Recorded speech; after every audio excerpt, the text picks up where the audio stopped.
Hi everyone, and welcome to Make It Happen TV. Another interesting guest in the hot seat with me this afternoon is Mustafa Koita, the owner, founder, CEO, and all of those glamorous titles that go with Koita Foods. Now, some of you won't have heard about this company, but trust me, when you hear about the story, hopefully it will inspire you and make you realize what really is involved in setting up a business, becoming an entrepreneur, and really taking on a very, very challenging market indeed.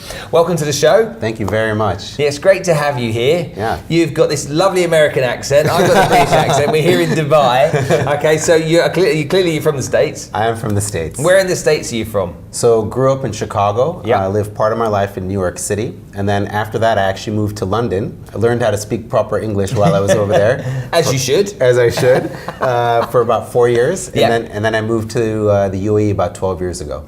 Okay, so you came here a similar time to me. So all those years ago, you were in the corporate world, or were you an entrepreneur back then? Yeah, so I was actually always a professional most of my life. And what I did is while I was a professional, I always had that entrepreneurial bug. And what I found myself doing is I was that guy who had a day-to-day job, but I was trying to start something on the side. So I'd invest in some property and try and make something happen, or I'd get with a couple friends and try and start a business, and they just never took off. And what I realized is that unless you jump kind of 100% in to the entrepreneurial seat and quit your job and let go of that cushy salary that you've got, you can't really get into it. So I was a part-time entrepreneur until the last 3 or 4 years. So would you argue that you were maybe a failed entrepreneur? I'm a failed entrepreneur. Yeah? Yeah, and those make some of the best entrepreneurs as well.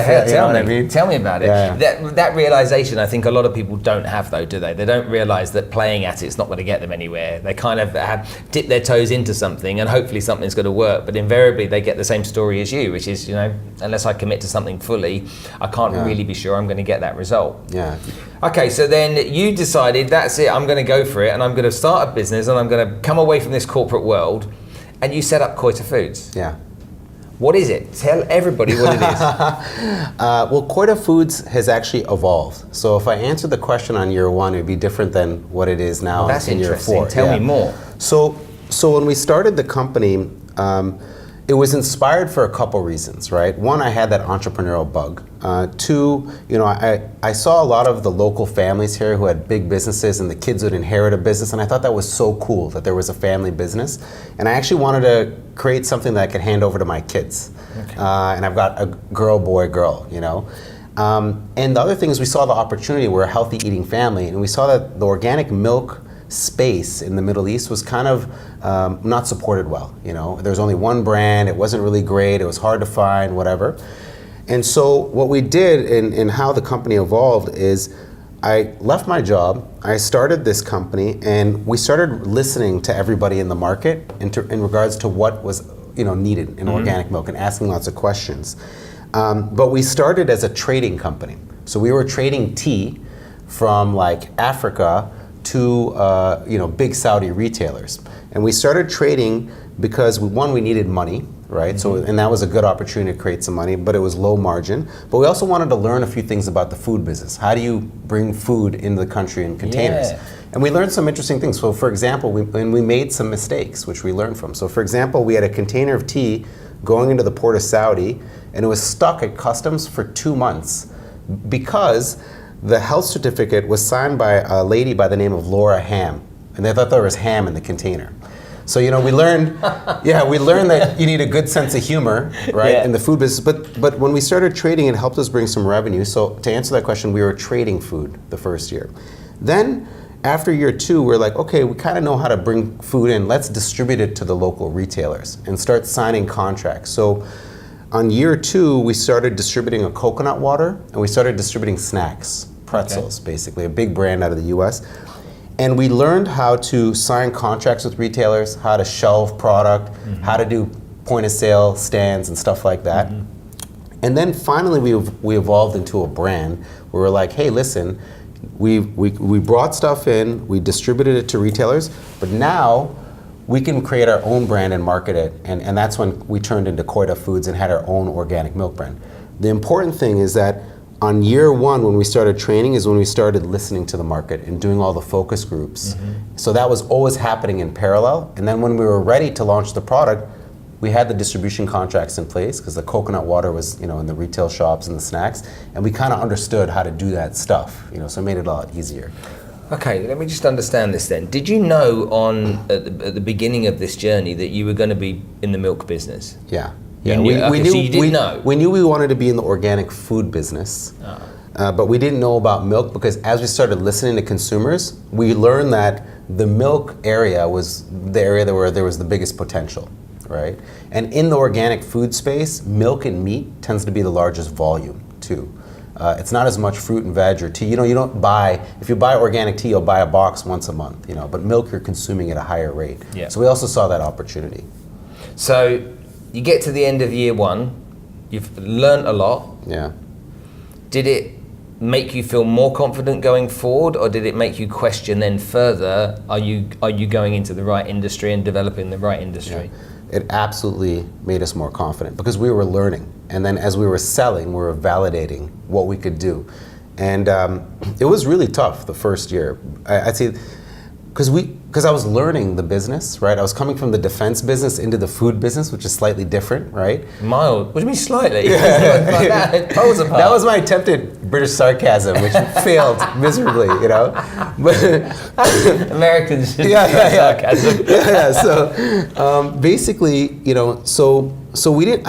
I built confidence in myself, because we get one customer, a new customer, this customer, and then we'd ask mothers and focus groups about milk, and then what kind of milk, and would you want this in your brand, and would you want this fat content? And so that all those things answer your question, we're building confidence in ourselves as a company.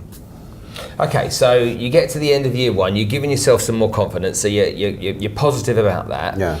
Year two comes along. Okay, did you keep earning enough money through that period to sustain yourself and the people within the business, or were financially times really tight and you had to raise finance? Yeah, so, I had basically, when I started the company, taken my life savings at the time and left a cush job. And, I basically told my wife in the middle of her third pregnancy, in her third trimester, I said, I'm leaving my job, I'm jumping into a totally new industry, and I'm gonna go from defense to food. And she was like, really? You're telling me this now, But she believed in me and she believed in the opportunity, and she was very, very supportive.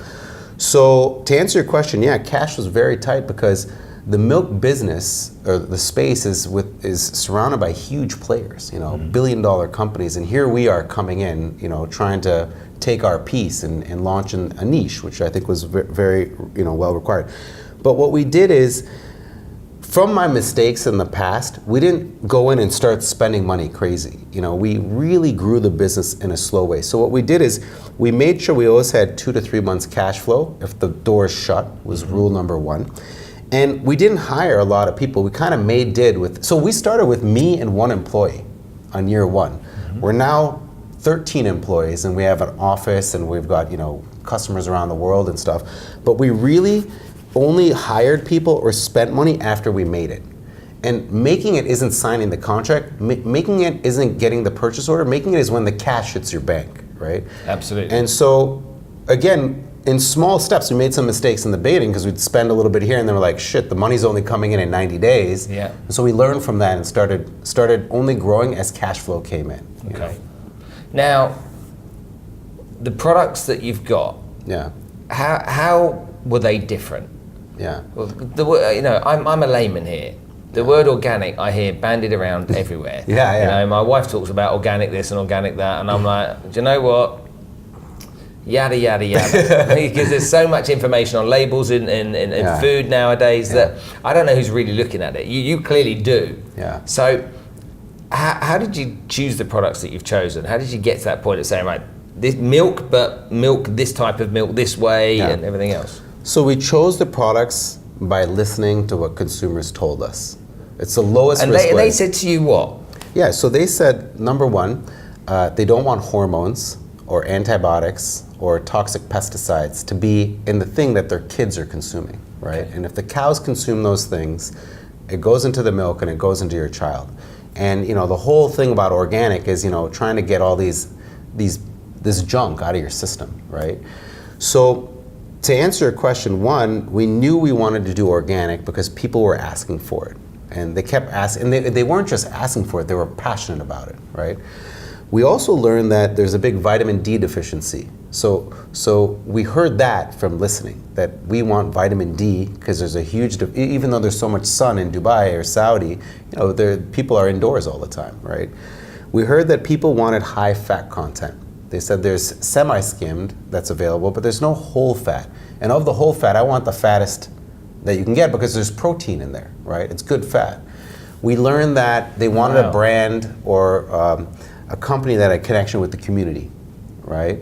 Another thing we learned is on the small kids packs that kids don't like the straws or moms because kids are poking their eyes or the straw was falling out or there were problems. So we listened to all this stuff, and then the other thing that they told us is they said, we only trust the organic certifications from Europe and the United States. That was very important, right? And Italy kept coming up in terms of premium and all that stuff. Anyways, so we listened to answer your question, and then we went and basically looked for the best milk in the world. And we found that Italy had the best milk because of the same reasons Italy has great tomatoes, pasta, wine. There's so many volcanoes that erupted there, and the soil is very nutrient rich. So the cows are basically, I haven't tasted the grass myself, but they're eating the best grass ever, right? Okay. And that has a lot to do with the quality of the milk and how the cows feel and stuff like that. So again, we listened to answer your question, and that's how we searched and then produced and configured our product. And that's how it's different, basically, is it's organic, but then within the organic space, we're one of the first organic milks to have vitamin D added. We were the first milk to launch with whole fat, but not just 3%, but 3.7, which is above what's required by the government. We focused on our taste a lot. It's Italian, so it has a very clean taste profile and the quality. And we made twist caps on the small ones. Show us some of this product. Let's have a look. So bring it over here. Let me see. Yeah, I'll bring it over. Show our audience. So this is the organic milk range, and it comes in big and small ones for the kids. Then so there's skimmed, semi-skimmed, low fat, which is what we would say is semi-skimmed and whole. Okay, so there's your three milks, different size cartons, and that's what you've got. And what else have you got? That's what we launched actually, and then soon after this we launched a chocolate, which is very tasty. We tasted 87 different varieties of chocolate. I almost got zits after the taste test because I was drinking so much chocolate milk. And we had, just to add to my great complexion, but the chocolate is made with organic Italian milk, organic cocoa, organic brown sugar, and added vitamins. And it's very tasty. It's one of our best sellers.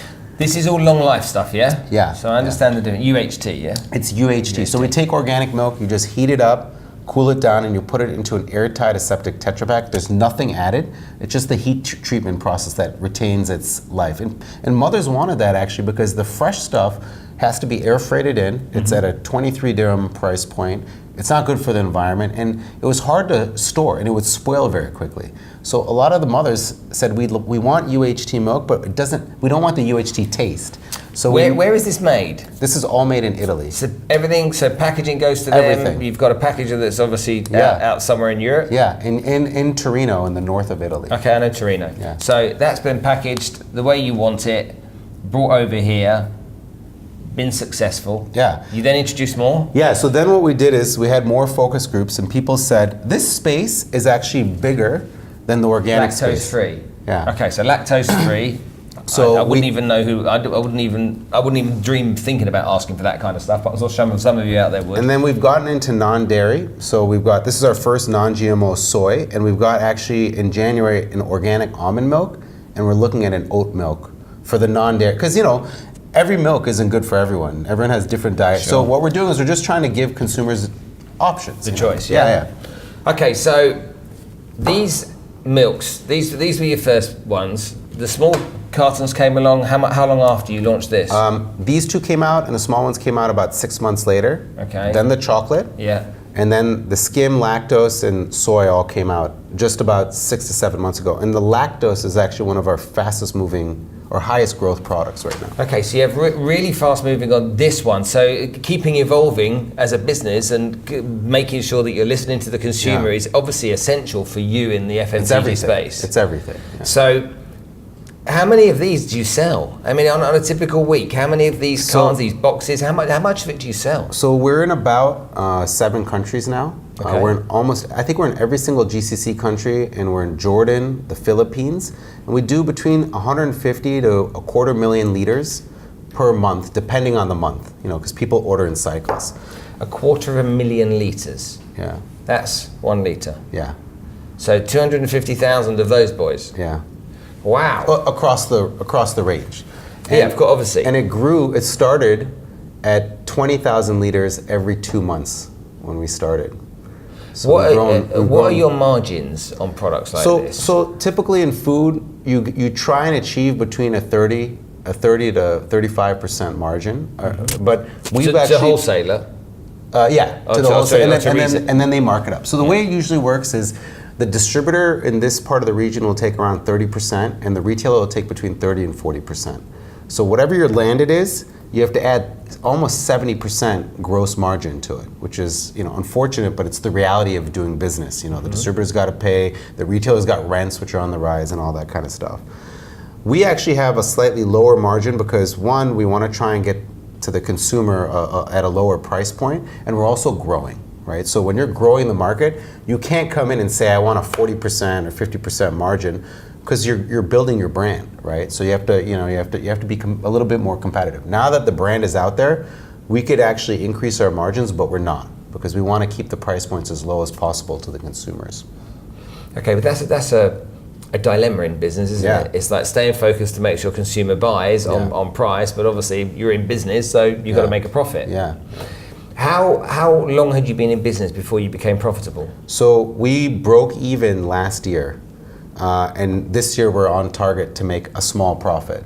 Again, realize we're a small SME that's doing the job of a huge billion-dollar milk company. So what I'm doing is, and again, I own 100% of the company. So for me, I'm not here to make a profit. I'm here to build a company and create a business, right? So I don't want us. I'm looking to break even, because as money and cash flow comes in, I'm reinvesting it into hiring a new person, this and that.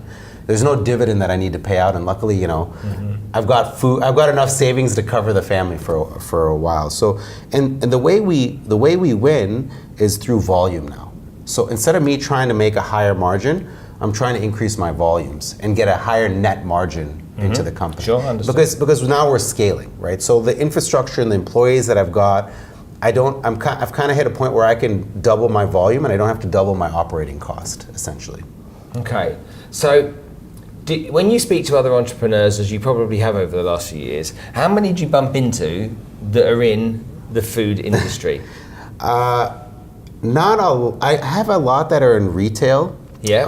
And the ones that are in food are actually, in this part of the region, are usually distributors. There's not a lot of people who've created their own brand for, I don't know, a number of reasons. Maybe they're not as crazy as I am, but in the US, in the West, I find there are a lot more. And I think the reason is the barriers to entry of creating a brand in the West, I think, are different than the barriers of entry here. And so I think maybe that has something to do with it. Yeah. I think that it can be, well, we've been here a similar amount of time, and we're both from the West. I think it's less intimidating here, and I think it would be more intimidating back in the UK and the United States to do so, because you're inundated with options and opportunity within the particular segment over there, FMCG stuff in the food industry. Every shelf of every store has just so many different options, whereas over here, to me, it feels like this is an entrepreneur's paradise. Don't get me wrong; it's not easy or anything, but it feels like the modern day gold rush to some degree here. Yeah. So come to think of it, I think one challenge. See, the things that I thought would be easy were difficult, and the things that I thought were hard were easy when I started, right?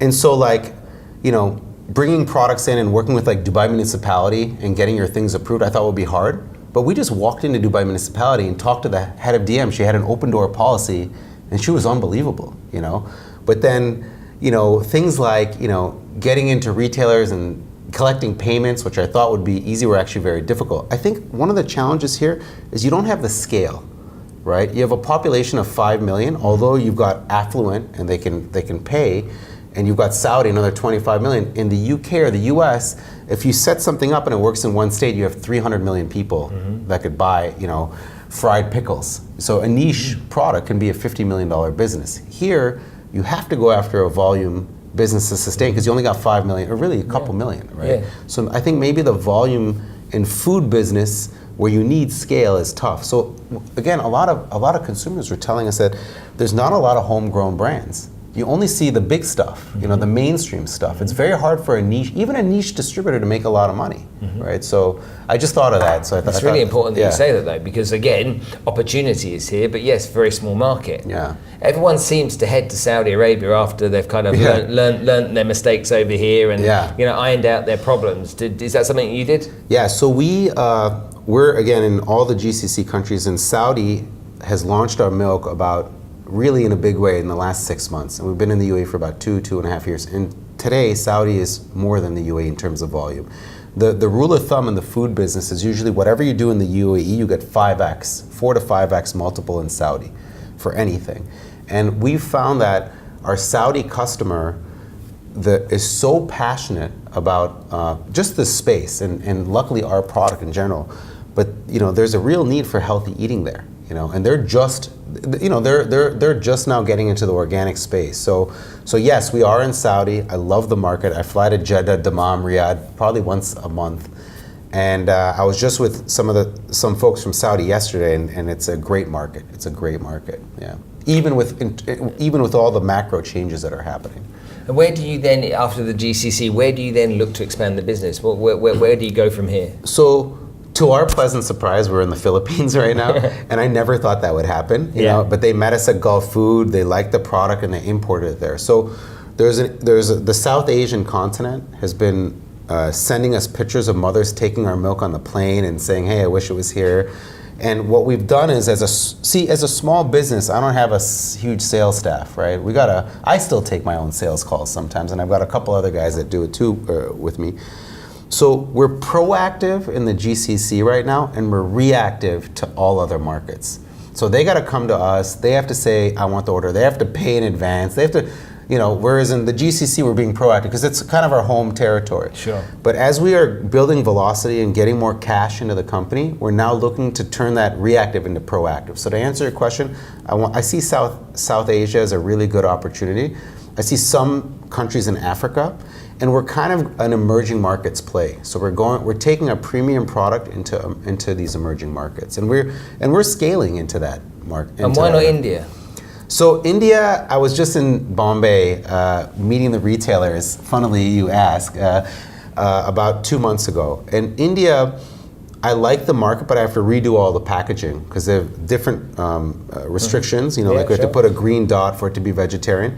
They have a 70% import duty on milk, which also makes it a little bit difficult, but we do see a market there. So I am planning to go into India, but it'll probably be in Q1, Q2 of next year.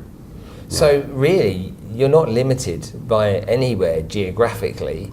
At the moment, you're doing what's easiest right now because you know that market, and you'll expand into places once you've done your market research and your due diligence and lots of other countries. Absolutely. So projections over the course of the next 3 years, what are you hoping to achieve? You're saying 250,000 litres of this are being sold a day? Yeah, per month. Per month? I'm hoping to get there, man. So if we stay on that rather than going into the financials of the company, where would you like that to go over the next 3 years? Is $1 million a month realistic? That's very realistic. And the good thing about this business is you can scale it, right? Organic milk is hard to source, and the prices are going up and down. They're volatile. So it's a commodity. So we have to watch out for that. But 1 million liters is very doable, and it is sort of my next target. And I think we're going to grow in 2 ways. We're going to grow by expanding the product line and expanding geographically. But we can't lose sight, again, as an SME, of my bread and butter, where it's coming from now. And so that's, again, saying no is also really important. So like, India, this, that, I want to go everywhere, but I find that, we also have to be careful because I don't want to spread ourselves too thin, so we got to grow. I want to grow the company slowly but well. I don't organically? Want to, That's the best pun I've heard all day, man. So yeah, we want to grow organically. How has social media played a part in the development of the business? So social media has been everything. And interestingly enough, when we started, we got into social media about 3 years ago. And around the time when I don't think any food companies were taking it seriously. And we did it for a couple reasons. One, we believed in it. And I'm a very social media friendly person. My wife's sick of me checking my Instagram all the time and stuff but I understand how it works. And we couldn't afford it. We couldn't afford traditional marketing. There's no way I could start a startup and go take a billboard out or, like some of the big companies. And we started working not just on our social media page, but we started working with influencers. And we'd send them the product. We'd say, look, if you really like the product and you really believe in it, then let's talk, And we got some great influencers. Mostly the mummy bloggers were kind of our target market. So we partnered with a bunch of them. We got some big names like Chris Fade and Secret Squirrel who came on because he has 2 daughters and stuff like that.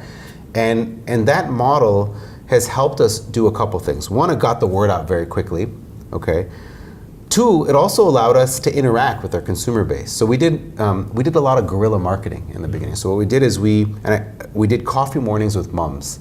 And there's a blogger who's called Seashells on the Seashore. She's a wonderful blogger, and she gave us the idea and said, look, why don't you do 10 coffee mornings with moms, meet them, let them meet you, tell the story of your entrepreneurship journey, talk about milk, and then we asked them questions about next products to launch. So it was wonderful because we got the word out, and all these mothers who were at these coffee morning moms, they're like part of our company. They're part of the journey, right? Yeah. And then you have an event and each of them has like 1,000 followers on Facebook and they're taking pictures and the word just spreads. And I think that's what really made it and helped us launch in a very new way. And it made it very real, because when you're on a billboard or you're, in a more formal advertising setting, you also get a little formal. But in social media, you're very, I think your show's very real, we're just talking, right? In the social media setting, we kept it real. So even through that, when we made mistakes, we talked about them openly. Yeah. And people loved it, and they empathized for us and helped us grow that way. So what percentage of your business is online in terms of revenue generation, approximately? So I would say it's about 5%. 5% coming from online sales? And that's of all UAE sales, right? And in Saudi, our distributor does the online sales, which is actually very high. But that 5% started about 3 months ago. Right, so our online sales have been blowing up because people, and the model we have is you have to buy, a case, but the delivery is free. And what we learned is that the heaviest thing that moms are carrying from the retail store is water and milk. Yeah. And we deliver it. We have this milkman service that we call. And now we're going to do a subscription service where you get a discount if you get a subscription. But it's 5%, and I see it being 10%, and I'd love it to be higher, but we've only just launched it and we're learning. We're making our mistakes. We're learning how to work online, and it's a kind of a different beast. So do you think that you will always, considering the type of product it is, you will always have to rely on the supermarkets, no matter what, or do you think there will come a time where actually the majority of your business can come from your online marketing? Yeah, so I think it's going to shift, and I think it'll also shift not just from our online, but the supermarkets are creating online systems too. So actually our biggest online sales comes from another online site. And but you take a brand like what we have here, the Spinneys and Choitrons and stuff. Yeah. If they have an online product, an online supermarket, people can obviously buy your product through their system. Yeah? And a whole bunch of other things. Yeah, and a whole bunch of other stuff. But the margin for you is much smaller, I would imagine, going through that online system than your own. You always get a higher margin if you sell it directly to a consumer, and we can do more for the consumer then Can you give me an example of in terms of percentages, how different that margin is? Yeah, so the end customer doesn't see a difference, right? We'll charge online at the same price that it's on the shelf right now. We can play around with that with coupons and stuff like that.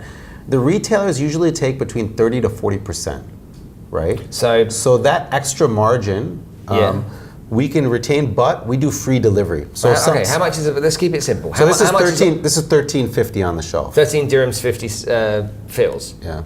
So of that, how much of that $13.50 do you keep through a supermarket chain? So the supermarket will charge, let's say 30% gross margin. So 0.7 times 1350. Do we have a calculator? No. Okay, no calculators. Okay. I'll do it. Yeah, Let me do it right now.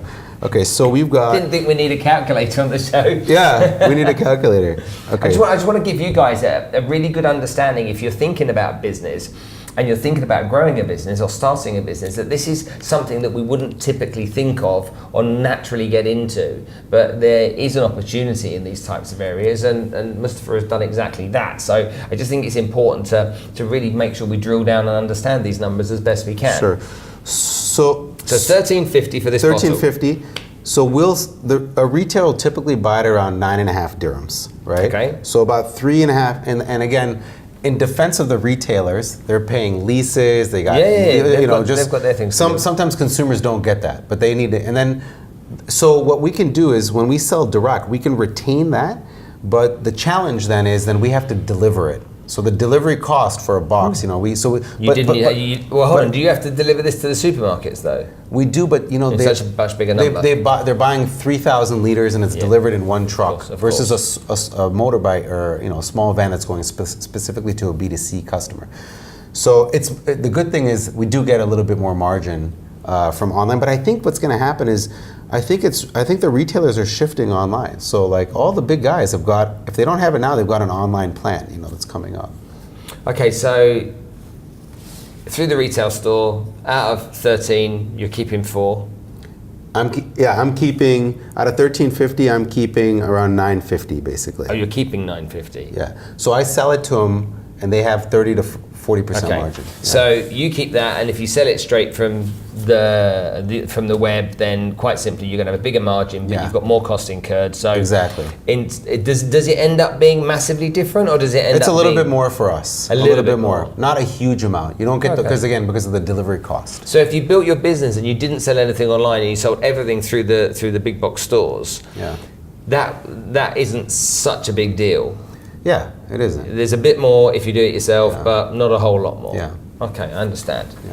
Now, I think the value is we have a connection directly with the consumer. Yeah. And so like, for example, we've built up a database and we do like, X number of orders per week, and we have the emails of those people, and we can send them thank you emails. We can say, hey, is there something that you want different from the product? I can't engage a consumer like that really through a retail chain. So that's invaluable. Yeah.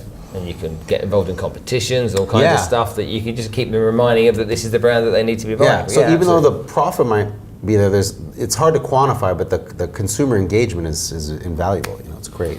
What kind of mistakes do you think that the entrepreneurs make in their first few years of business that they don't take into consideration when they first start out? Are there things that you think, Dan, do you know what, if I could turn back the clock and start again, I would have never done that and that. I'm sure there have been loads, but what are the big ones? So actually, again, the mistakes were the biggest assets I've got today, right? So if I turn back the clock, I wouldn't change anything. I'd make sure I got my bruises. Hold on. Hopefully you understand that. The mistakes are the biggest assets you've got today. Yeah. Okay, just take a second. That's really important. And I'm great at making mistakes. I'm awesome at it, right? So just to that point, we've failed so much at so many things, and again, we got our bruises, and it was tough, because nobody knows you when you're launching the brand, and you go into these retailers and they push you around, they slam the door on you every time, and then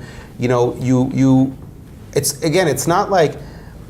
People say you got to write a good business plan. Yeah. I think you have to build confidence in yourself, right? Yeah. And so we did that, and I didn't start having a lot of confidence. I was scared shitless, when we started the company, especially when you're giving up a paycheck and your wife's on your third kid and all this kind of stuff. So my advice would be, entrepreneurship is not for everybody. It's not for the faint-hearted. You need thick skin. You need to be able to deal with rejection. You need to be that guy who asked out 20 girls and they all said no, and then he finally found the love of his life. And so believing in yourself is actually one of the biggest tips I'll give someone. Persistence is so important. So every time I heard the word no, I kind of thought of that as part of a process of getting to yes, because we got no all the time, right? And a lot of entrepreneurs, they watch a couple episodes of Shark Tank, they get the trade license, they get a little bit of PR, and they think, it's easy. You're going to make a fortune, yeah. Yeah, and people actually see that in our company. They see how we've grown and like, oh, it must be so fun. And I'm like, listen, I feel responsible for my employees. My name is on the pack, so I feel responsible for the quality of the product. So you also, all the hair that you think that this beautiful head of hair, man, is just wiped out, from the kids in this, So persistence, I think, believing in yourself and then dealing with rejection, because at some point, if you keep knocking at that door, they will open it. Especially in this part of the world, I think they appreciate that, whether it's the government or customers. So I would say persistence is really important. And then listening to your customer is the most important. And it's funny because the biggest names in the business don't do it. They all drink their own Kool-Aid, including entrepreneurs, even me, right? I got this product and I was like, oh, I love it. Why aren't you taking it? But, I started listening. And I'll give an example of a mistake that we made where listening helped. When we launched this product, the small one, we launched a 250 ml pack. And we put it out in the market and it sold, and consumers were telling us that, okay, hey, it's great, but my kid's not gonna down a quarter liter of milk and a go, right? So within 65 days, and we had the agility and we were listening, we reduced the pack size from 250 to 200. And and we were in a winning situation, it was growing. And you would think, okay, this is good, and then we shut down the product line and relaunched 200, and it grew faster. I think it was the right decision. So my last piece of advice is always listen to your consumer. Don't think because your company's bigger that it's beneath you. Like, I take customer service calls. A lot of the emails that are sent to us, I'm actually answering. And the person doesn't know that the founder is answering. But I find that really helpful, and it grounds you when you hear about people that don't like your product, and they're like, this thing is, this thing was out of stock, and I think this is shitty service and this stuff. But that's the best stuff. So you have to embrace that feedback. So I hope that answers your question. Yeah, it does indeed. Yeah. I think that a lot of entrepreneurs or people that think they're entrepreneurs forget that you don't have a business unless you make money. and a lot of them don't. As far as I'm concerned, you have a hobby. Yeah. And so they go into it with good intention, but they don't know how to make money. And whether that's making money through online sales or making money from face-to-face sales, they just don't know how to go about making money, or they haven't put as much thought into it. It's like, this is my baby, I love it, it's amazing, everyone's going to like it. Oh gosh, everyone does like it. Why isn't anyone buying it? Yeah. Because there's no sales strategy behind it, and it's kind of like sticking a finger in there and hoping that it's going to work.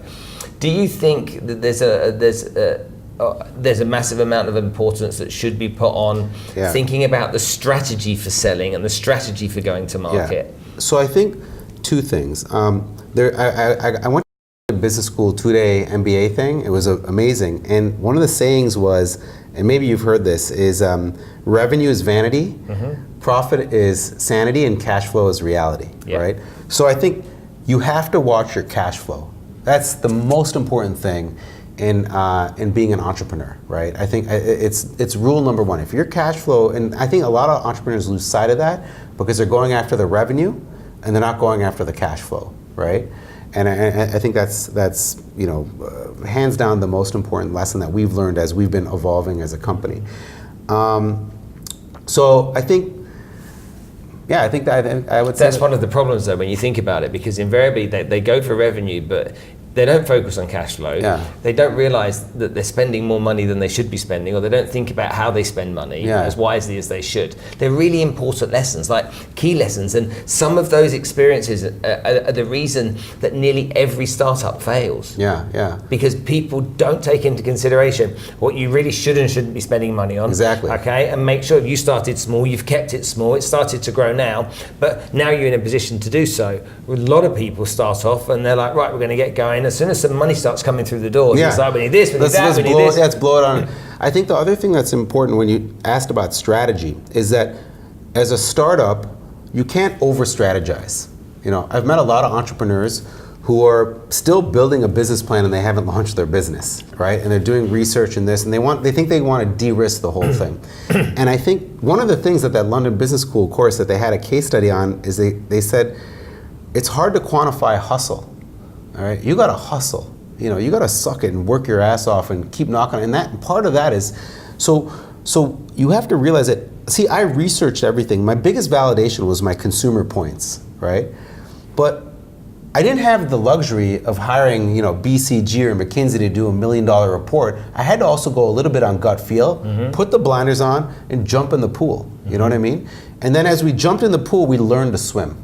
I feel like as an entrepreneur, you're jumping off a cliff and you're building the plane on the way down. It's sort of so we knew which direction to jump in, and at some point we're like, look, we're gonna, and then we worked hard. We really, it wasn't there's no 9 to 5 day job. We were working weekends. My team still works their ass off. That is an unquantifiable trait that you need. So don't over business plan it, I guess is my point. I think you're absolutely right. Yeah, you've got. I think with a business plan, it's all well and good having that to start with. Yeah. But I bet you bottom dollar, 1 week into executing on it, then you get and you got to change it. And it's like, oh, hold on a minute, but that's not in my plan. Yeah, you got to realize you got to change it. Our business plan changes. People are like, oh, what's the vision 10 years? I'm like, listen, man, we can think about a year or 2 years out, but I can't tell you right now. And that's not a bad thing, How do people get this stuff sent to their house? Where do they go? The best place they do it is they go to koita.com, Koita.com. Yeah. They can buy it online, buy the case, and it's free delivery. All of it? All of it. Free delivery in the UAE. And then in Saudi, we have a number that people can call, and it gets delivered, and that's been taking off in a big way in Saudi, as well as you can find it at all the big retail chains. So if you want this product, you can of course go to the website koita.com. You can go and buy it yourself. In fact, go and buy it and see what it's like. Go and buy a case. Don't buy anything else. Just buy a case, whatever stuff you like. Okay, and say it. And do me a favor and message me and let me know what you think of it, and I'll make sure that this information is shared with Mustafa. We want to know, the good and the bad. Yeah, absolutely. Yeah. If you've got any questions that you'd like to ask so that you could learn more about this business, the kind of trials and tribulations, anything you think, Spencer, I wish you'd have asked that question, then by all means, send me a message. I'll make sure that Mustafa comes back to you personally with answers to those questions. Okay, and if we can help you learn any more, then by all means, please reach out to us. Well, thank you so much for being on the show. I really appreciate it. Thanks for your time. It was a pleasure. Okay, great products. A real learning experience for me because I haven't ventured into this space before, but it's very tempting to learn how. Whatever you do today, do what this guy does, which is to get out there and make it happen. I hope you enjoyed watching this video as much as I enjoyed making it. If you'd like to see more videos in the series, click here and you'll see some more. But if you click here and subscribe, you'll see everything that I do, all the videos, all the content, and great value stuff, which I hope you enjoy, making sure that you make it happen.